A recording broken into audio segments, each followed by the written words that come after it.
Hey guys, Deb here with Heart Centered You's Daily Dose, and today is Wisdom Wednesday, and I am bringing a little mindfulness to the fitness world. So I got my little quote here, and I thought it was really interesting, so I'm going to read it and we can discuss. So it says, "You can go to the gym, drink water, take your vitamins, but if you don't deal with the shit going on in your heart and in your head, you're still going to be unhealthy."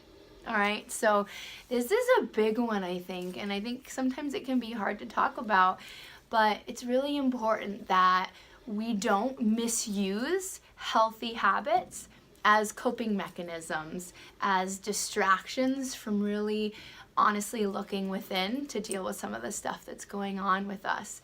I think that fitness in general, when used as a means of goal setting and getting healthier and stronger and all the benefits that going to the gym and eating right do for you, because they do, it's also something that sometimes we can tend to use too much. We can overtrain and undereat, and we can depend on supplements to give us this health, to make us feel good.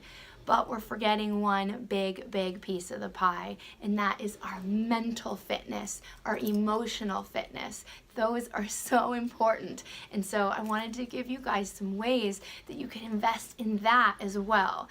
And so we're really making sure that the fitness element and the dietary element of our lives are just part of the puzzle, but that they're not in place of truly dealing with some of those things. Because I guarantee there's got to be someone here listening that maybe might be misusing their exercise, their fitness routine as a way to try and heal from some past traumas or from overwhelm. And while that does have a place, and I definitely love to go punch it out with my guy Flo when I'm having a bad day, or I like to work out to let off steam, it's just one area that I use to do that. But I also have to do the inner work. I also have to really look within and say, how can I really heal? How can I forgive? How can I be compassionate? How can I grow and build that awareness? Because that is really what's going to free up that space for me to move forward and for me to be truly happy. Okay, so what I thought we could do is talk about some of those mechanisms and strategies. So we've got the gym, we've got eating right, we've got supplements. Those are all outside things that we can do for health and wellness.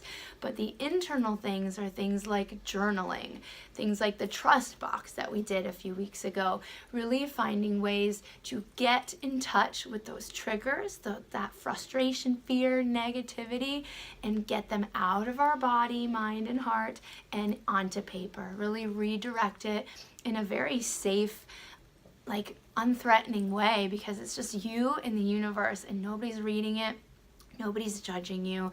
I really take that seriously, because when I journal, when I get that stuff out, it's a real sigh. It's a real kind of weight off my shoulders. And so I encourage you guys to try that when you're having a moment. Just take out a piece of paper and just get it out. And that works with the trust box too, really giving those emotions and those frustrations a place to rest while you deal with what you need to deal with a clearer, more creative head. I also love to use angel cards. Angel cards are a group of 44 kind of oracles, angels, positive sayings, and they're a wonderful way to gain support, clarity, perspective on anything that you might be going through.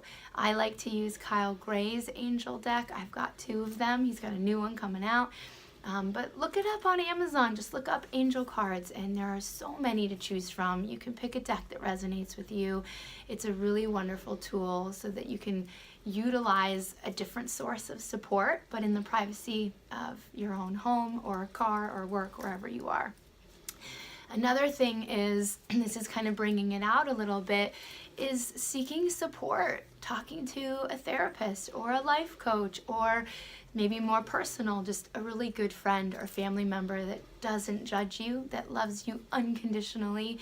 But it's real important to have that sense of community and that sense of support, so that if you do have some things that you're harboring, that you're maybe using your outside world of fitness and eating and all of that to try and get away from and to try and heal from, having that support to talk things out and to heal with kind of the physicality of somebody else in front of you is really beneficial. And then on the flip side, setting boundaries. This is one of the most important things that we can learn how to do for ourselves. When you deal with toxic people and situations, it is huge to be able to have the awareness to set a boundary, to say, I don't have to deal with that anymore. I don't have to put up with this behavior. I don't have to put myself in these situations. I don't have to say yes to that.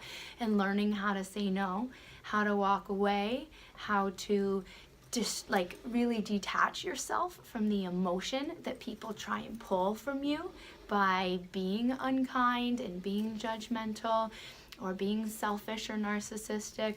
It's really beneficial to work on the skills of setting a boundary for yourself and saying, I deserve better, and my happiness needs to not be affected by all this mess around me. And so I'm going to limit my contact with these situations. I'm going to limit my contact with these people. And I gotta tell you, I've had to do that sometimes in my life, and sometimes it feels selfish at first, it feels unkind at first, but really it's a gift and it's the loving thing to do, because then not only are you freed up from all that toxic energy to go give love and compassion and energy where it's needed more, you also do that person a favor because you're not buying into that drama, and then maybe they can go put their energy somewhere else as well, okay? And in a good way, but you need to not have that sense of obligation to be in that mess, and it really sets a good example for that person as well. All right, so these are just a few ideas to how to really get your mental fitness and your emotional fitness in check, just as much as you devote time to your physical fitness and your dietary choices and the ways that you support yourself by taking all your vitamins. You've got to support your mind and heart as well, or else it really doesn't, all that working out and all that eating right just can't do its job, because the internal environment isn't going to be receptive. All right, okay, that's it from me. It's been a great Wisdom Wednesday. Please make your comments below. I always like to see what you guys are resonating with, what your ideas on the topic are. If you have other ways that you like to work on your mental fitness, please comment below. Let's share our ideas. We are totally stronger together. I believe that 100%. And this is a platform where we can all share all of that. So don't be shy, all right? PM me if you have any private questions. I'm available, and I will see you guys next week. Namaste.